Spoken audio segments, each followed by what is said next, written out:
And so I'll tell you a bit about myself, and then I'll try to adjust some of my presentation to adapt to what we covered this morning. So my name is Nicki Casseres, and I've been working at the Gerstein Crisis Center now for over 25 years. I've been working in community-based mental health for over 30 years. I've worked with street youth, with women dealing with abuse issues and children, and I've worked in drop-in settings with the homeless population. And I've also, so my first part of working at Gerstein Center was over 15 years of frontline experience. I'll tell you a bit about what we do at Gerstein Center. And now what I do is I do training pretty much for the past 10 years. I've been doing training in crisis intervention, suicide prevention, mental health awareness, and I do a lot of development on wellness and recovery programming and development around peer-to-peer support and peer training development as well.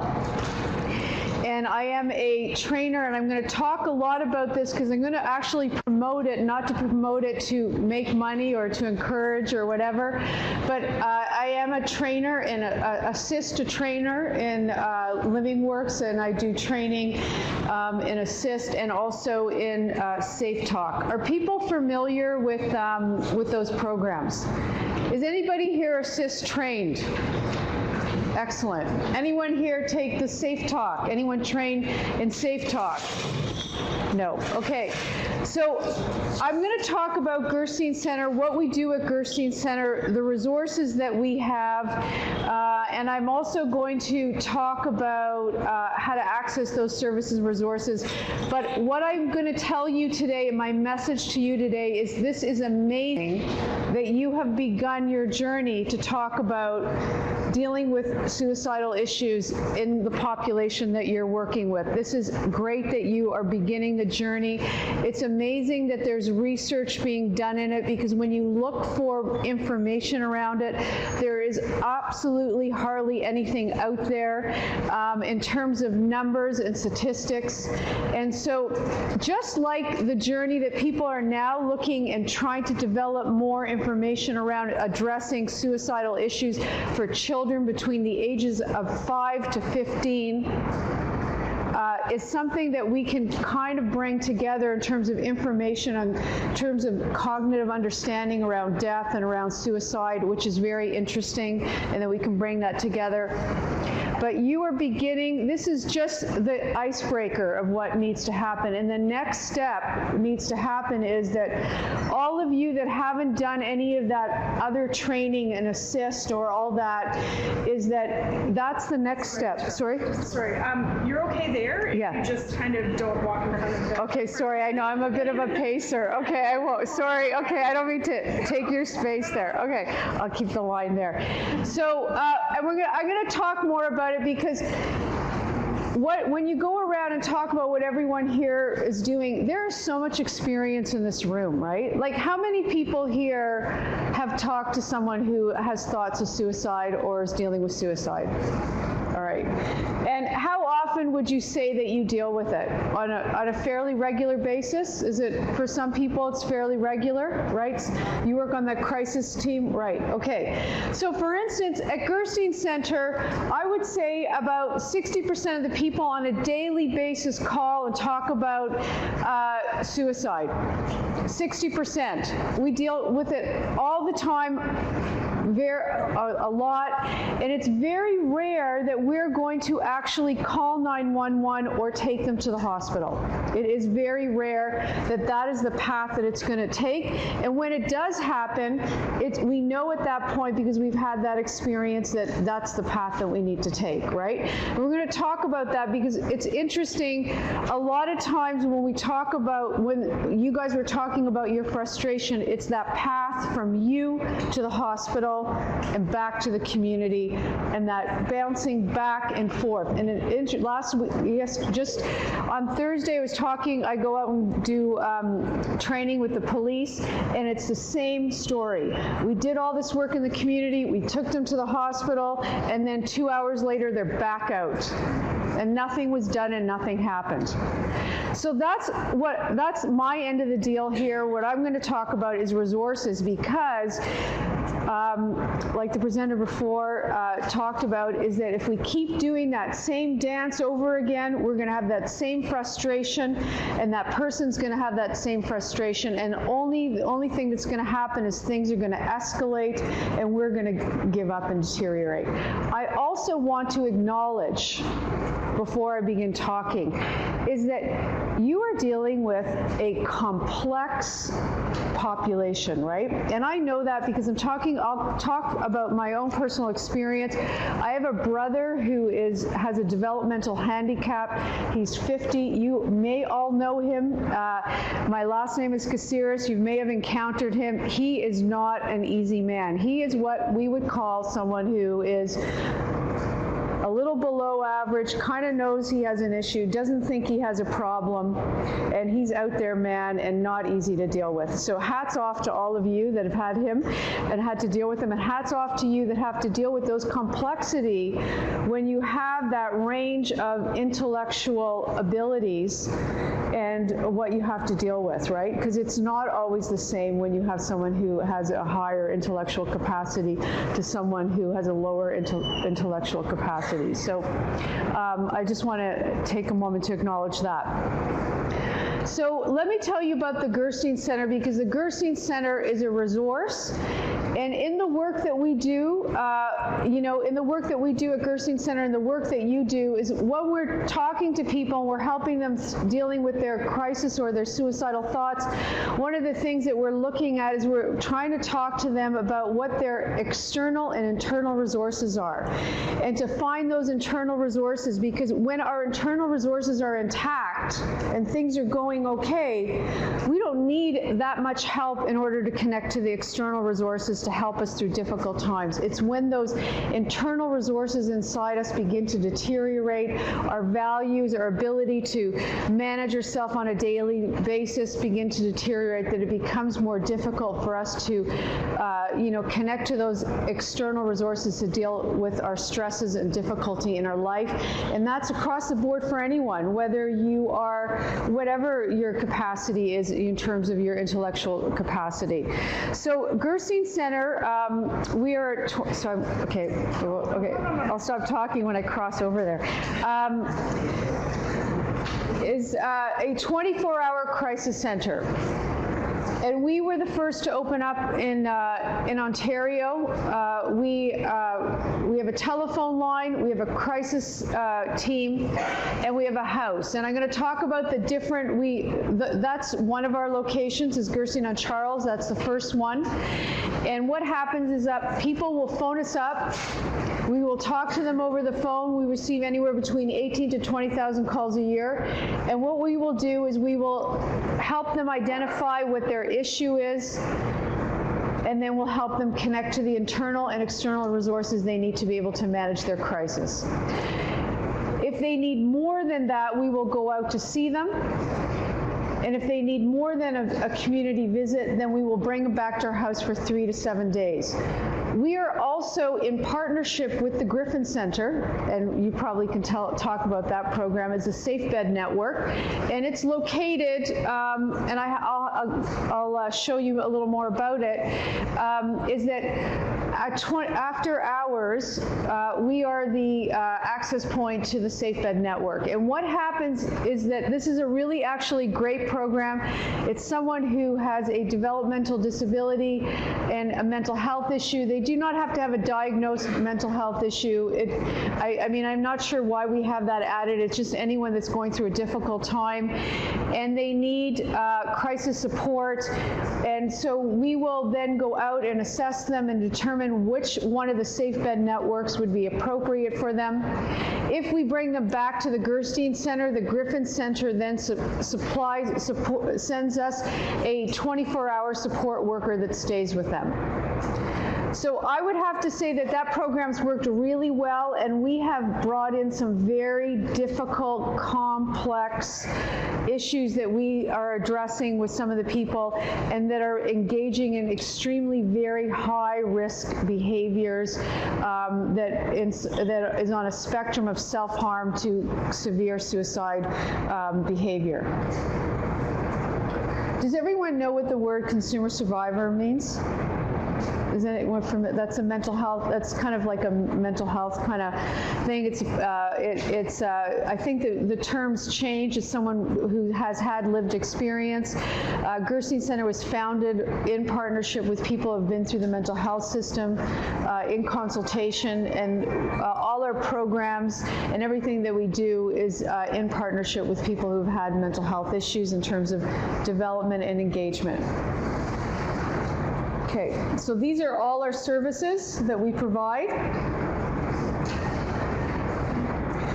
So we have Gerstein on Charles, and I'm going to talk a little bit about Gerstein on Bloor. And so Gerstein on Bloor is a program. Has anyone heard of the Mental Health and Justice system? Excellent, okay. And yes, okay, so we get many of your folks that go through that, right? Because some of the behaviors and things that happen might get them in contact with the law, either the police, court diversion, sometimes they may have a probation or a parole officer. So those beds are part of a network, and they're across the province, and they're in all the quadrants of the city, and they're run by different organizations. And the people that can refer to those beds are people who are in contact, that are people that are part of the justice system. So if you are dealing with an individual where the police gets called out to them, you can let that officer know about the mental health and justice programs, and they can refer to those beds. So they may not need to go to hospital. Maybe going to jail or the prison system is not a good idea. Maybe they do need extra help and support. Maybe they need a break from their group home where they're living. Maybe they're going to lose their housing. Maybe their parents can't deal with them anymore. So you can get that police officer to make a referral. It's a 30-day stay.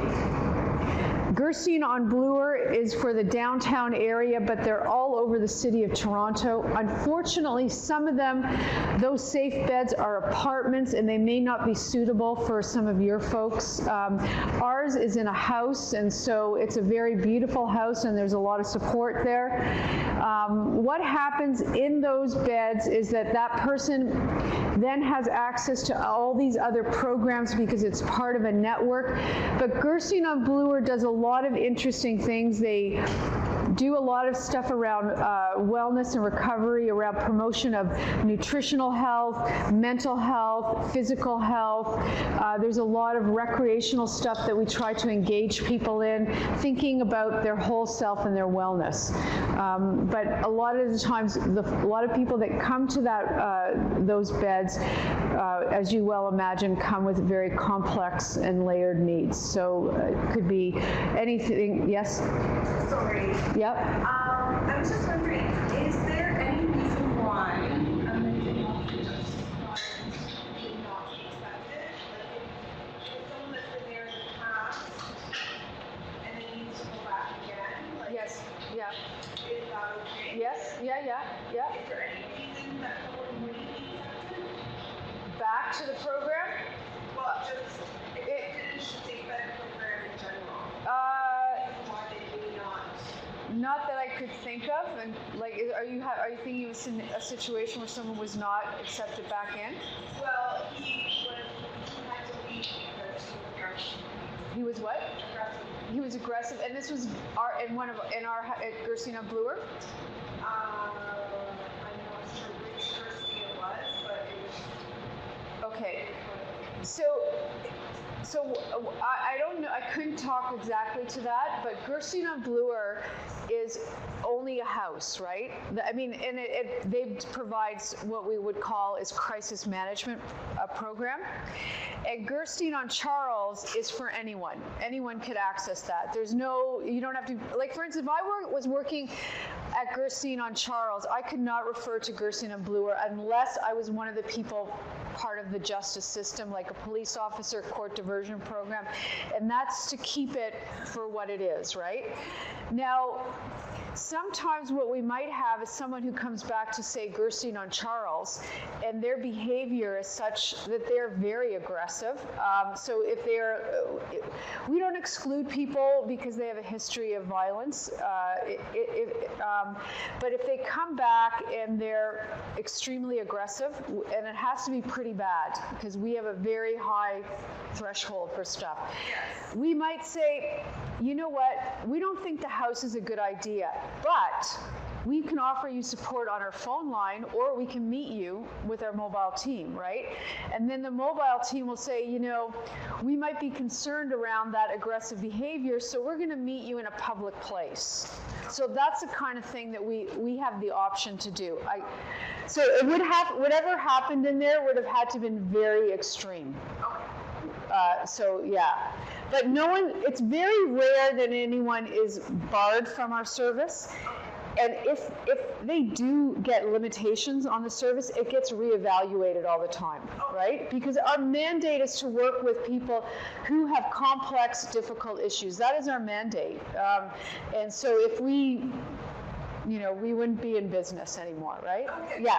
But if you have a concern about why someone may not have been, like, there was an issue, you should call us and let us know. We should have a discussion about it because it's never done lightly. But if you are unsure, you should phone and find out.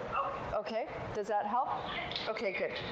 Okay, so then we have the substance use. Is substance issues a thing that you deal with often? Yeah. Yeah? Okay. And so we have a program there where is there a lot of feedback? I hear like a lot of, there's a lot, no? Okay. So the program essentially is where the person who has a substance use issue and a mental health, and again, it doesn't have to be, they don't have to have a diagnosis, because we know a lot of people who have substance use issues don't have a maybe undiagnosed mental health issue, will be connected to a team of 2 people, and we will do a crisis management program with them for 30 days, and they are part of a larger network, and they will link them into that network and those services. Okay? Yeah. You refer to Indian. Anyone can refer, anyone. They can call themselves. They can call themselves, they can call anyone. Now, we do have a referral line, and I'm going to give everyone a card that you can all use.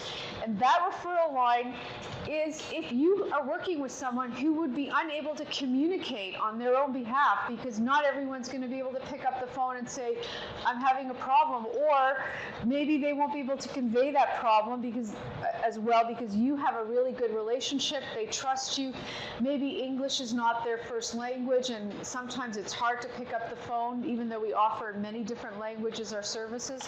You can refer that person. What will happen on the referral line is that usually it's picked up by someone, but sometimes there's a machine, there's a voicemail. You leave a message. If we don't get back to you in 25 minutes, call us back. Okay? It means the day's been really busy, and you need to prompt us at that time. What qualifies as a crisis?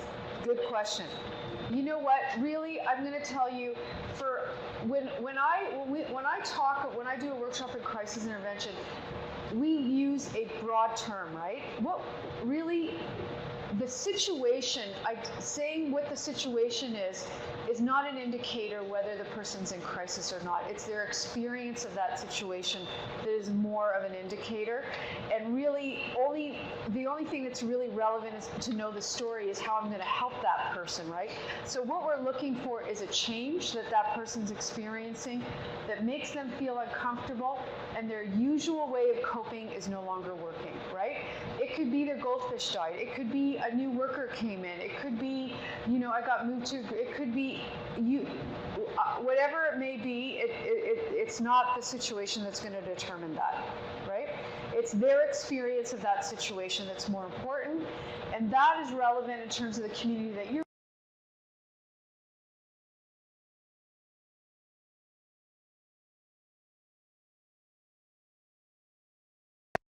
developmental disability, and he's going to come with a scenario, and people are like, what? Like, why is that? Like, you know, whatever. They're not going to get that it's more complicated than that, and it's, you know, it could be, for instance, his public guardian got changed last month, and he was in an uproar, right? And most people would say, you know, like, what's the problem around that? But for him, it's a big deal. Does that, yeah? Okay. Yeah.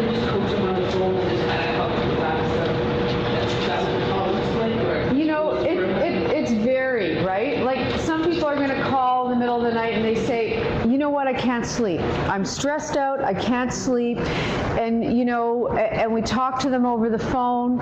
It might be in the middle of the night or something like that, and then they're going to go to bed. And that is an intervention, right? So we deal with the spectrum.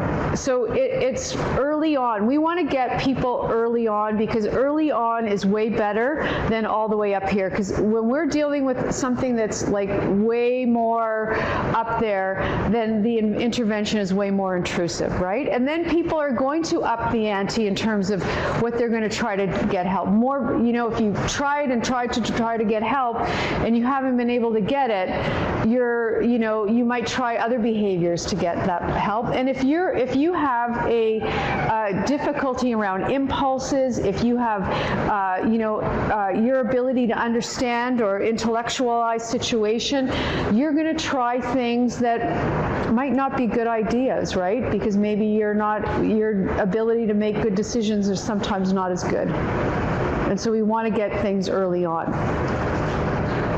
Yeah.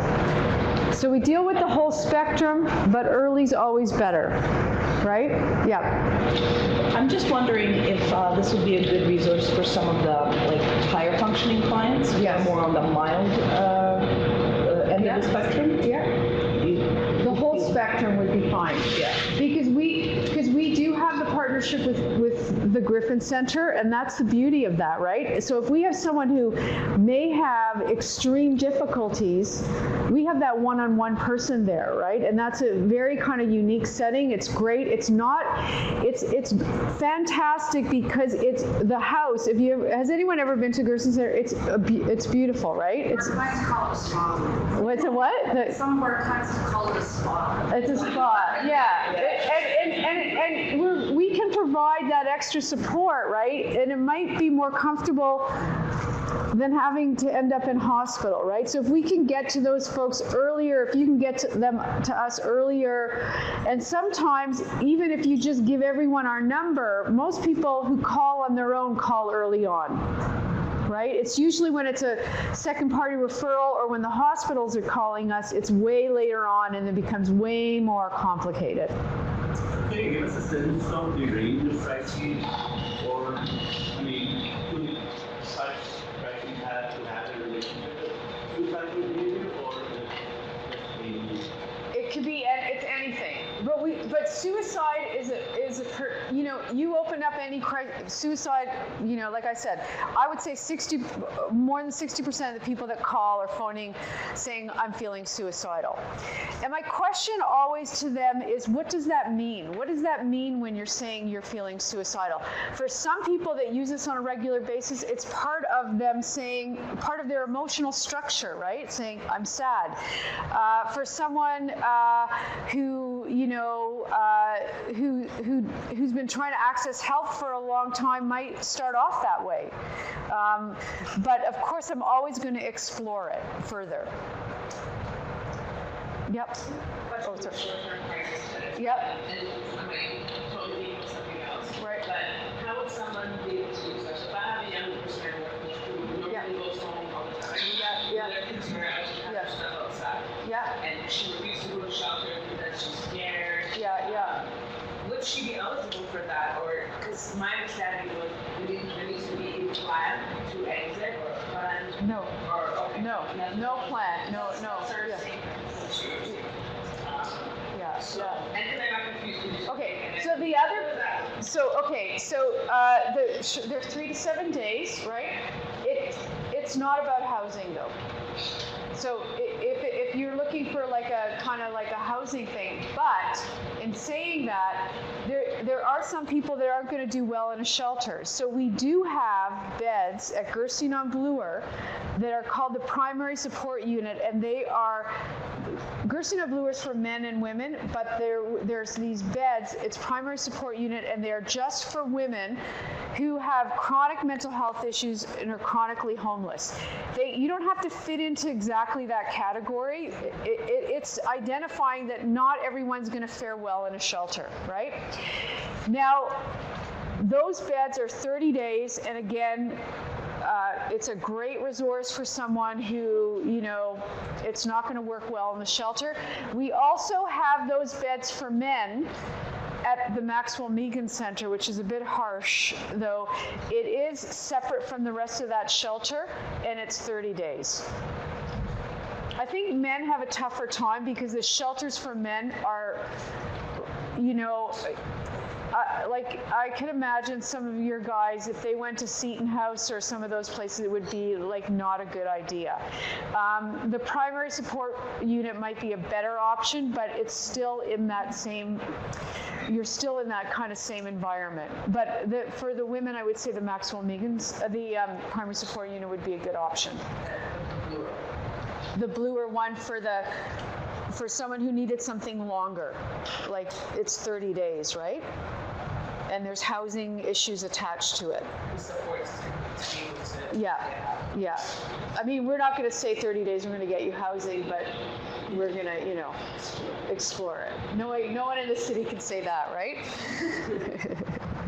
If I did, I'd be inundated. Okay. So let me just... Okay, so now I'm going to give you a card. On the back of your card are all the other crisis teams in the City of Toronto. I've taken out North York, Scarborough, and Etobicoke because the crisis team in North York and Scarborough and Etobicoke has closed down. It was run by St. Elizabeth's, and it no longer exists. And what is happening is that the LHIN has not figured out what they're doing about it yet. And so what we have is the number where it says 310 COPE. You're gonna get, I'll give you the card, and it has all that on the back. I might as well just start handing them out now. You phone that number, and they provide crisis counseling over that phone line, and they can navigate you into the system. And if they need mobile team, then we're kind of, everyone's trying to cover the peripheral areas to make up for the loss. Okay, so just to do not call the North York Etobicoke line because it's closed down. So you have the Scarborough one is located in a hospital. It's dodgy whether it runs 24 hours. It used to be in the community, and because it's in a hospital, it's more expensive to run. So their hours are kind of a little more all over the place. And then there's Peel and Durham region for anyone that works out. Does anyone work out outside Toronto? Okay. So the Scarborough number on there and here are different. Are they different? Okay, the one on that card is better. Okay. Okay. So this is the Griffin Center. This is the one that you're going to be most interested in, right? Would you say that program's the most one that you're going to be mostly interested in? So if you have people, I have a question. yeah.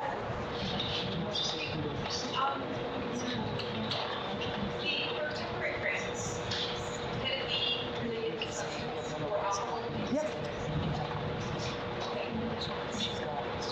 So I have a hard support Yep. for multiple things, and we just do not have enough support. And I just wonder if they can be transferred over and see what with something else. Yes, if you refer them them to the substance use program, crisis program, then they would get a worker for 30 days that will provide that intensive crisis case management they need. And then they look at that person and then connect them to the resources because they're part of a network. And the network are links into addressing issues around mental health and addiction. And I would say, and we need to, when we talk about addiction, we always say mental health and addiction, but addiction is now identified as a mental health issue. Okay, sorry. Does that answer your question? It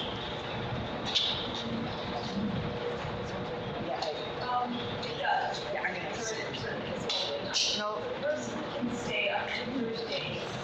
They can then, could they hypothetically on their own go in like 5 days, if they're super frustrated and they take off, or are there certain mechanisms to sort of support their stay? Okay, so the 30-day case management program is not attached to beds.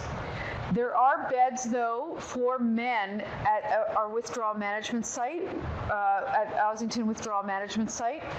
There are beds there that are for only men for 30 days. But you can leave, there's criteria around how you can go and leave. But if the person wants to leave, they can leave, but they'll still be connected to the worker. The worker will follow them wherever for 30 days. Until they get them connected to programming. Yeah?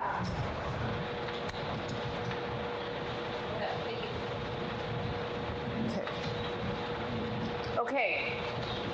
So today, everyone's kind of begun their journey, you know, as a group, as an organization. You've identified that suicide is an area that you are wanting to address and deal with.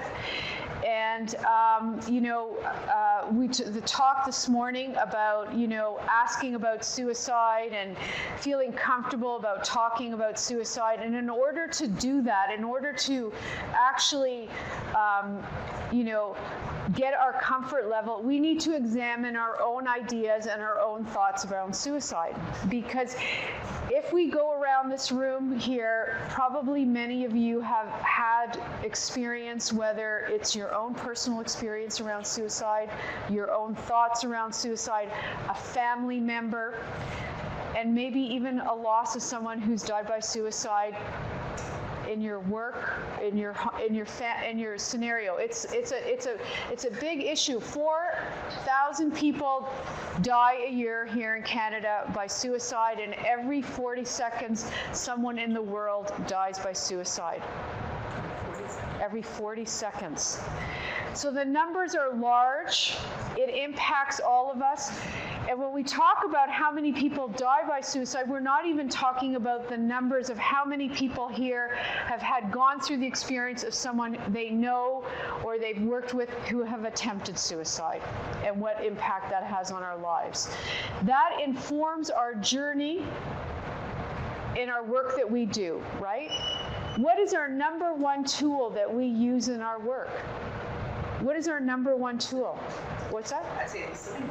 Well, that's a skill. That's a skill. But what is it? What is it that we bring to our job? Ourselves. You are it. We're not mechanics. We don't have like, you know, I kind of wish sometimes I was like, you know, I had work boots and a hat and a tool belt, but you are it. And all the wonder and glory of you that you bring, and all the other stuff that we bring, right? And we need to be able to examine our thoughts and feelings around it so that when it does come up, that we're prepared.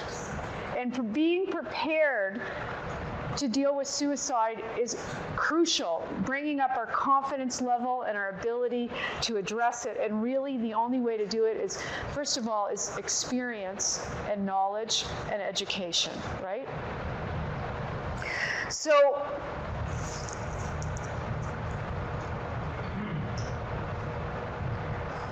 okay, so any questions about that?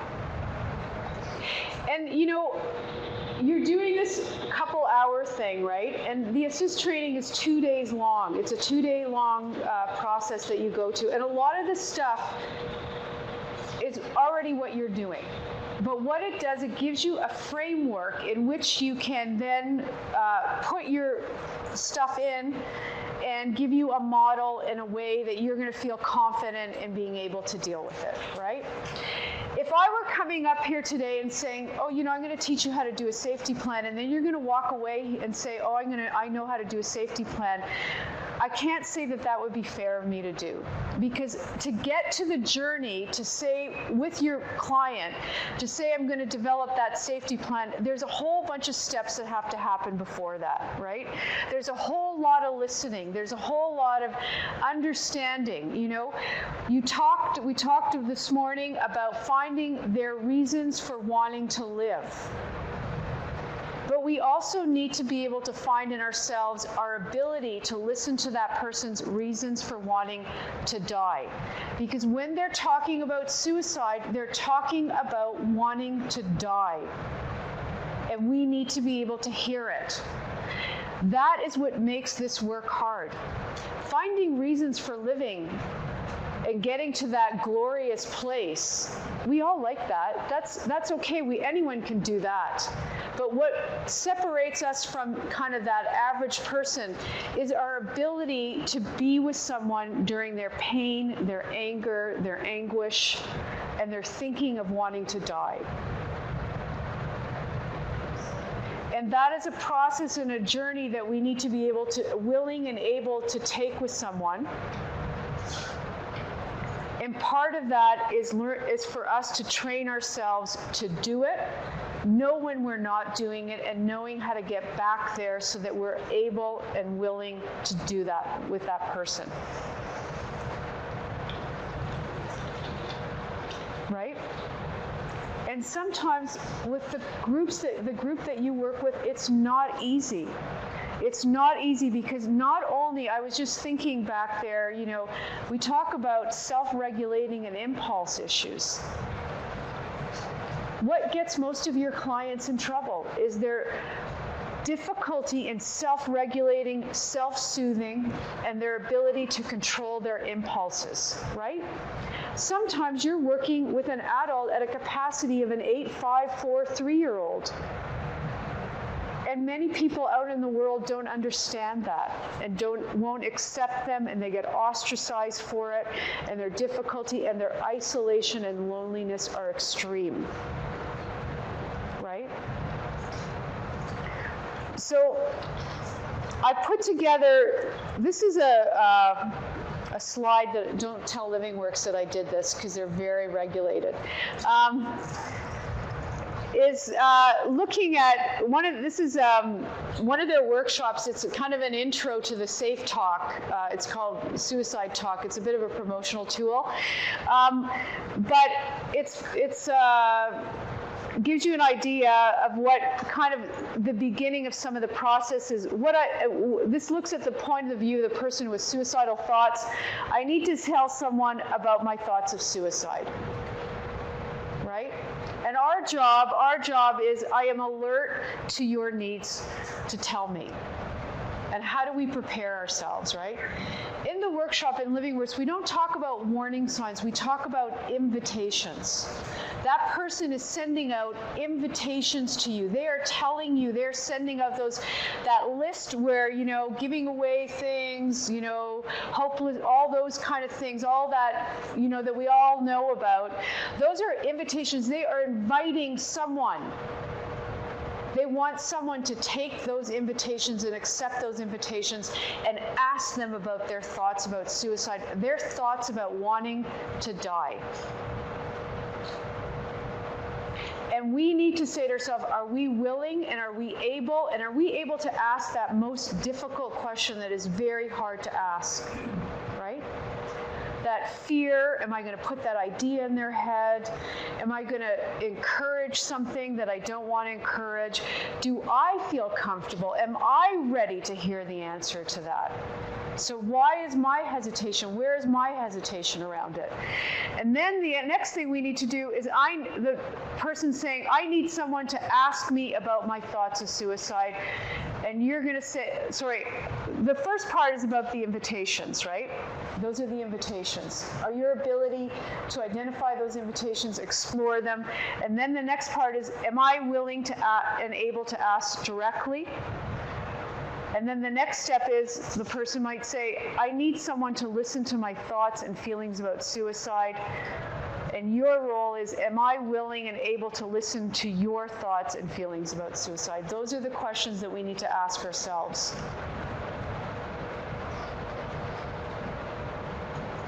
And if you're able, and all of you, I think today as a group are saying, I am, as a group and organizations, wanting to take that journey to learn more about suicide, offer that up to my clients. Take it, it's really important. One of the things that we need to know is that we know that the more people that are trained and aware about suicidal issues, that we can reduce the rate of suicide in our community. It's not a medical thing. It's not. We have to take that and move it in the community. That you are the first responders. You are the first people. You are the eyes and ears. The folks in the hospital are going to see them when it's way later on, right? You are going to know before everybody else. And the more of you that are trained, the more likely we're going to reduce the rate of suicide, and we're going to be able to address the needs and issues, and the less often people are going to have to end up going to hospitals. So it's like we talk about it as a first aid thing, right? This is like you're the first aid responders. You do the CPR. And then the heart surgeon does the surgery. And then we can get that person to somewhere. It may be a hospital. It may be another community support service. It may be something other than that, to be able to address that underlying issue that brought them there in the first place. Because there's always that underlying issue that brought them there in the first place. Any questions or thoughts on that? Or yeah. I have a lot of questions, but I think I need to connect with your side of this, because I have interest in figuring out if we can bring it and kind of offer it as a training. But I don't know if this is an easy question. I just wondered where trauma kind of fits, both kind of trauma support to the staff as well as trauma support to the individuals, and where it fits into kind of the work that you're doing. Okay. So trauma, like in terms of if you've experienced like a debriefing kind of thing, or for the staff, I guess it's more about debriefing for the individuals. Kind of where does it fit in the work that you do? Right. Well, we know that many of the people that we deal with have experienced trauma in their life, and probably many of the people that you work with, that trauma, whether it was usually can happen. You're working with a vulnerable population, so trauma is always kind of at the center of all that. And in terms of the staff, we at the crisis center, the people that work at the crisis center are like, oh, we can handle anything, right? They're the oh, we've seen it all kind of people. But so we have policy now that if there is a suicide that we are connected with, that we have a debriefing, and it's mandatory that you attend. So that has to be, if you're looking at it, you have to look overall. What do you do? Like if you have a death or whatever, how are you going to address it? We also, as a team, have gone out. We get called out to organizations to offer support after suicide, immediately after. So there was at Seton, there's like at a shelter, there's a hanging or something, and we went out and offered support to the team. But then there needs to be a debriefing. So good places that have debriefing teams are Mount Sinai Hospital has a great program that we use and we're connected with. So if you have sessional fees available to you in your organization, that you connect with those teams before it happens. And it's just good practice for any kind of death or any kind of thing that needs that kind of tending to, because that's an important issue. is that your wellness, right? You taking care of yourself. The better you take care of yourself, the better you're able to manage and support. You know, we do a lot of wellness and recovery stuff at Gerstein Center, but the staff too need to do it for themselves because we're the role models. And if we're not doing that and we're not taking care of our needs, then it's going to be too difficult for us to be able to manage. I worry that trying to do a really good job. I know we do a really good job of supporting the individuals. I worry about the job that we do supporting each other and agencies do supporting their staff. Yeah, it's very, very important. You know, it's funny because, you know, they talk about like, there's all this stuff around people that work in government, about gravy trains and excess and all this kind of thing. And it's like, you know, if you work in the corporate sector, you get like a really nice Christmas party, you get Starbucks coffee, you know, you get like, there's like all this really cool stuff. And that helps people do their work. But in our work, there's not a lot of that. There's not like, you know, the city now, they have to put their own money into, like the people that work with you know, with welfare, ODSP, they all have to put their money in for their Christmas party. But those people work hard, right? They work with very stressful things. So there's not a lot of acknowledgement around that. So, but we can at least do is have policies around if there is a critical incident, how do we debrief our staff? How do we take care of our, not just the people that are living within that community, but also the workers that are having to deal with it? Okay. Okay, so I'm going to show you this framework here. Part of a really good, I'm not going to go into whole details of safety plans right now because, again, it's a longer, complicated, it's not complicated, but I couldn't give it justice in a short period of time. But when you are working with individuals, one of the things that we want to look at in terms of what kind of resources we're going to refer that person to, we need to look at 24-hour resources, long-term resources, and lifelong resources. Right? So we need those 24-hour, you know, we can bring in friends and family, but friends and family aren't available 24 hours, right? What if you can't get a hold of your friends and family? So we need to also introduce crisis support programs. You know, do you have 24-hour supports within your organization? Like, what do you have? And, you know, knowing about those resources and also introducing, you know, we always, you know, emergency is always that option as well, but there are many other crisis or 24-hour services available. And then we look through, you know, because we identify that the person who is having those suicidal thoughts is that they're there because of an underlying issue. They had a long journey, right? There's things that have happened in their life or going on right now that's brought them there. And so we want to introduce or reintroduce that more longer term support than you're offering at that moment of your intervention. It may be you may be that one of those more long-term person, but you may need to reintroduce, you may need to bring in other kind of more longer-term resources. And then there's lifelong resources. So there's personal connections and community and their own self. Because the safety plan has to come from within them. They need to be able to keep themselves safe. That's crucial. People even kill themselves in hospital, right? So it really does have to come with inside them. When Gerstein Center first opened up, we were like, you know, oh, come back to our safe house and you can be safe here, right? And that's a load of crap.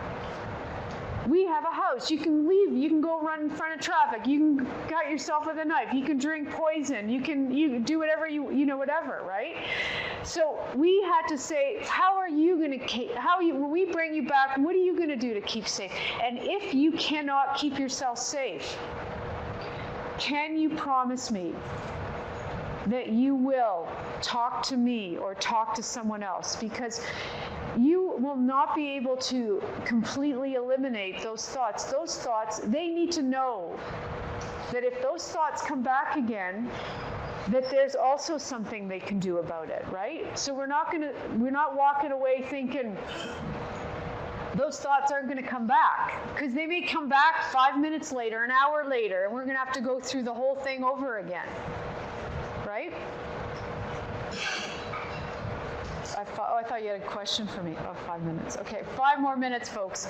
Okay, so that's just a chart that you can use if you're thinking when you're working with someone, have I offered them have I thought that you're doing 24-hour long-term and that you're talking about their own internal resources, their own abilities, their values, what's important to them, what do they do on a regular basis, what are things that they've neglected to do, what are their talents, their ability, what kind of things do they like to do that makes them feel better. It may not make everything go away. I remember when I first started, I like, oh, take a hot bath or whatever, and they're like, oh, they'll phone me back 10 minutes later. Well, I did that, and I still feel like crap. Now I say, well, at least you have 5 minutes that you didn't, let's give yourself a break. It's not going to make it go away. It's not going to make it go away, but it's going to give you've got to find ways to give yourself breaks from how you're feeling right now. Right? Any questions about that? Okay. So this is one of the workshops I talked about. It's called Safe Talk. Safe Talk is a 3-hour workshop. It's an introductory workshop. It's great for students, peer workers. I've done it for people that work in custodial positions. Teachers do this. Bus drivers do it. Anyone that may work in your organization that may not have that more kind of emotional intensive support, but have a lot of contact with the people that you work with. It's actually a great program for parents or family members so that they know how to ask, how to listen, and then get that person to someone who is assist trained, someone who has that further training that can do a safety contract. So in Safe Talk, you do not do a safety plan. You just learn how to ask, you learn about the invitations, how to identify, how to ask, how to listen, and then connect them to someone else to get help. Yeah. My boys play baseball. Yes. I still get emails from associations, and I got this email. They're doing a similar kind of program for all the coaches. Excellent. So that they are aware of these kinds of things. So they see something and give a team. That's amazing. That's amazing, because how many lives do you think get saved that way? You know what I mean? The more people that know about it, we really need to break it down and say we can be experts at this. We can know and identify it, because the coaches may be their first contact. Coaches play a very important role model in some people's lives. People will talk about how a coach or a teacher changed their lives, right? So the more awareness we can get, that's great. So that's the perfect kind of scenario for that. It's only 3 hours, and it's a pretty good workshop. Then there is the assist one, which is 2 days, more intensive. And it goes through everything, from the beginning to the end. So by the time you leave that person, you have a concrete safety plan with them. It's good to go, and you are trained well enough to know whether that person needs to go to emergency or not, because quite often people do not need to go to emergency. You will know when that will be. Right? So that person, by the end of that thing, will have to be able to follow through on a safety contract. And even if they're not able to and you need to go to hospital with them, you have gone through a very intensive process with them to be able to get to that place.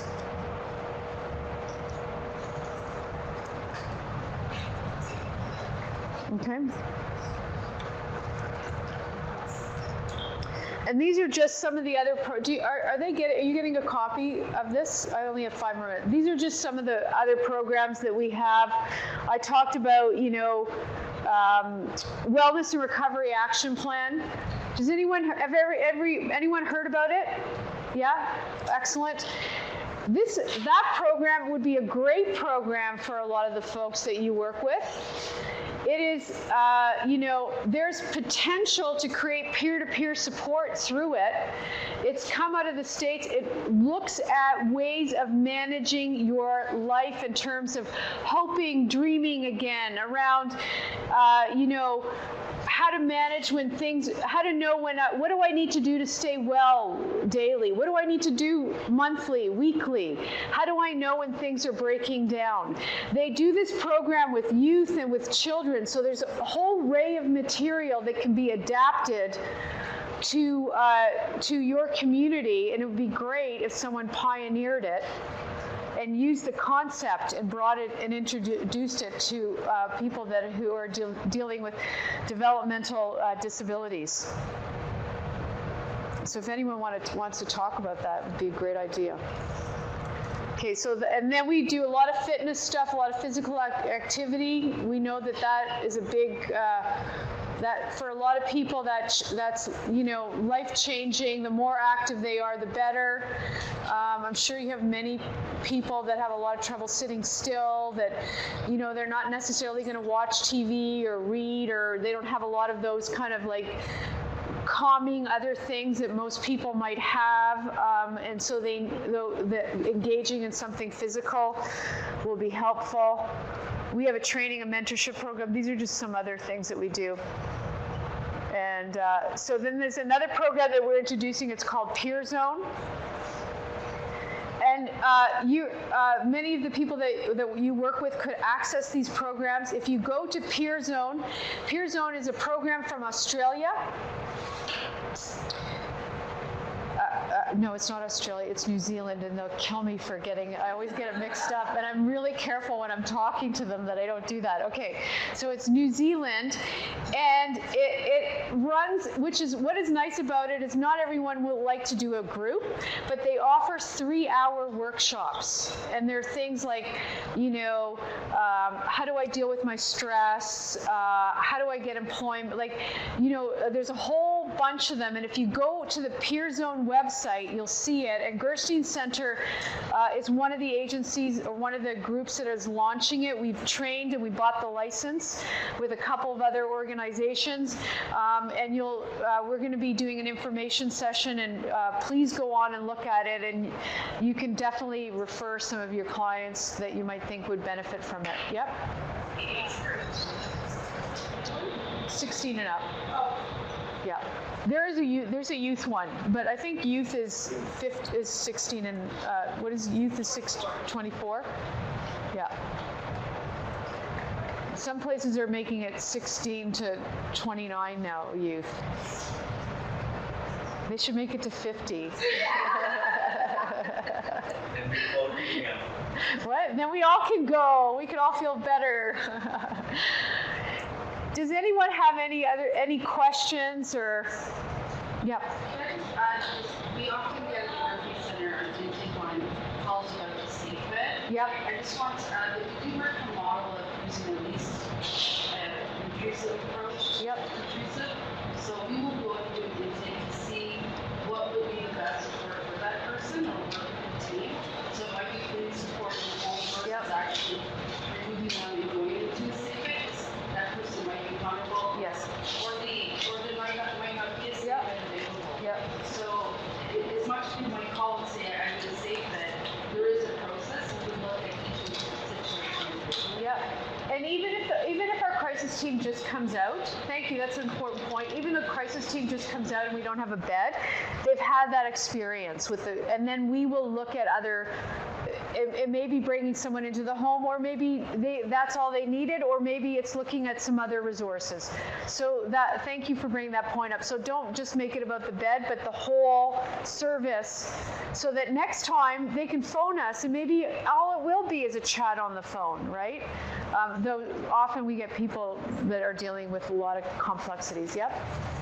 Does the individual that you call the crisis lines, do they identify that they have a disability? Because a lot of my clients present as very high functioning, and people misunderstand. Yeah. Would it be helpful for them to disclose that so that, I don't know. Sure, yeah. I mean, if they feel comfortable doing that, I mean, I would say that our workers should know, but you know what? Like, I can't, like, for instance, I could say I would know because I know I live with it, right? And that happens to my brother. People imaginable. Like, I wish I could tattoo a sign to his forehead and he'd stay in a lot of trouble. But, you know, I think that that's if they're able and willing to say that, that's fantastic. Yeah, I think that helps a lot, explains a lot of things for people. Yeah. We're going to wrap up. If they have other questions, can they contact you? Yes, you can contact me at any time. And Amanda? Yeah. Thanks, Amanda.